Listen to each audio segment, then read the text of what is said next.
তো আজকে ঘরগুলো গোছানো শুরু হয়ে গেল। হ্যালো এভরিওয়ান, তোমরা সবাই কেমন আছো? আশা করছি অনেক ভালো আছো, আর আমিও ভালো আছি। সকাল সকাল লেগে পড়লাম ঘরগুলো গোছানোর জন্য। আর দেখো, শোকেসের উপরে এগুলো রাখা ছিল, সমস্ত কিছু এখন নামিয়ে নিচ্ছি। জানি ঘরগুলো গোছানো থাকবে না, তাও তো একটু গোছাতেই হবে, তার কারণ অগোছালো হয়েছিল, রং করছিল, জিনিস এদিকে ওদিকে ছিল। তো এখন আমি ঝেড়ে নিচ্ছি। এগুলো নোংরা অতটা পড়েছিল না, হালকা পাতলা পড়েছিল, তার জন্য একটু ঝেড়ে নিলাম হালকা করে। আজকের মধ্যে সমস্ত ঘর গুছিয়ে নিতে হবে, তার কারণ আর তো সময় নেই, আর 2 দিন মাত্র আছে। তো চলো তোমরা ভিডিওটা শেষ অবধি দেখতে থাকো, আমি গুছিয়ে নিই, তারপরে আবার তোমাদের সাথে কথা হচ্ছে।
সেলফটার মধ্যে কাপড়টা পাতলাম, দেখলাম যে ভালো লাগছে না, তো তার জন্য আবার শোকেসের উপরে এই কাপড়টা পেতে দিলাম। শোকেসের উপরে যেগুলো ছিল এখন আমি আবার ভালোভাবে গুছিয়ে নেবো। তো চলো গুছিয়ে নিই, তারপরে আবার কথা হচ্ছে।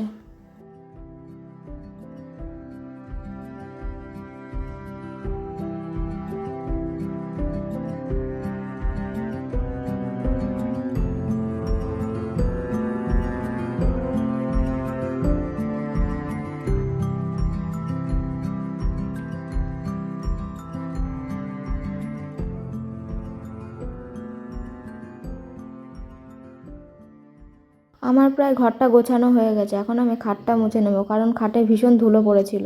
প্রথমে সার্ফের জল দিয়ে ভালো করে মুছে নিচ্ছি, তারপরে এখন আবার শুকনো ন্যাকড়া দিয়ে মুছবো। খাট, শোকেস এগুলো কলিং দিয়ে মোছা হয়, কলিংটা দেখলাম শেষ হয়ে গেছে, তার জন্য সার্ফ গুলিয়ে নিয়ে চলে আসলাম। এই দিকটা আমার দেখো প্রায় হয়ে গেছে, এখন শুকনো ন্যাকড়াটা দিয়ে ভালোভাবে মুছে নেব। আর এই পিছনের দিকটা আবার সার্ফ দিয়ে ভালো করে মুছবো।